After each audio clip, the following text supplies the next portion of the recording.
Hello বন্ধুরা, কেমন আছো তোমরা? আজকে আমি তোমাদেরকে তৈরি করে দেখাবো ঠান্ডা ঠান্ডা কুলকুল একটা ডেজার্ট রেসিপি। ম্যাঙ্গো আর সাবুদানা দিয়ে তৈরি এই সুন্দর ডেজার্ট রেসিপিটা তোমরা খুব সহজে বাড়িতে বানিয়ে নিতে পারবে। তাহলে চলো শুরু করি।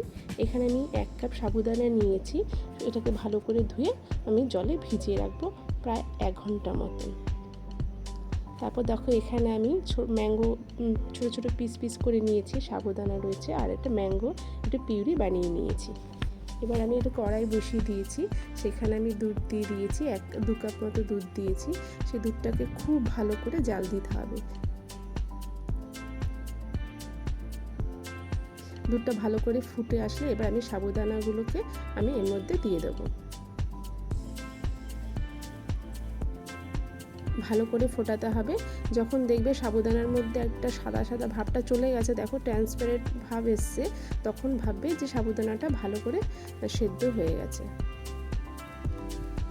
এবার আমি এর মধ্যে কনডেন্সার মিল্ক দিয়ে দেবো। আমি এখানে চিনি ব্যবহার করব না, তাই আমি কনডেন্স মিল্ক দিয়ে দিচ্ছি। এবার কিছু আমি বাদাম এখানে ছোটো ছোটো পিস করে রেখেছি, আমল দিয়েছি আর কাজু দিয়েছি। তোমরা চাইলে পেস্তাও দিতে পারো, আমার কাছে পেস্তা ছিল না তাই আমি দিতে পারিনি। দিয়ে আমি এটাকে আবার ভালো করে ফুটিয়ে নেব। ভালো করে ফোটানো হয়ে গেছে। এবার আমি একটা ছোট্ট বোলে আমি এটাকে নামিয়ে নিলাম। এবার কিছুক্ষণ রেখে দেবো, সেটা নর্মাল টেম্পারেচারে এটা ঠান্ডা করে নেব। ঠান্ডা হয়ে যাওয়ার পরে এবার আমি এটাকে ফ্রিজে রেখে দেবো।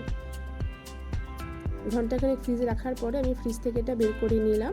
এবার একদম ঠান্ডা ঠান্ডা কুলকুল হয়ে গেছে। এবার এর মধ্যে আমি কিছু উপকরণ মেশাবো। এখানে আমের পিউরিটা আমি মিশিয়ে দিলাম।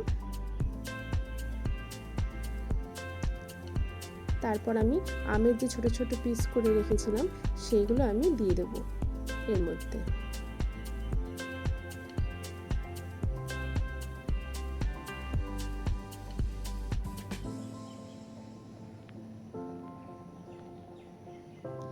এবার আমি 2টো কাঁচের গ্লাস নিয়েছি। এবার আমি এটাকে একটু সাজিয়ে নেব।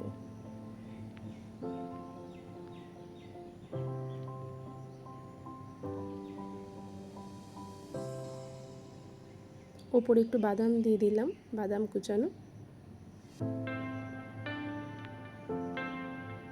তাহলে একদম রেডি ঠান্ডা ঠান্ডা কুলকুল একটা সাবুদানা দিয়ে একটা ম্যাঙ্গো ডেজার্ট। তোমরাও চাইলে বাড়িতে বানাতে পারো, খুব টেস্টি হয়। একবার বানিয়ে দেখো, তোমাদের অবশ্যই ভালো লাগবে।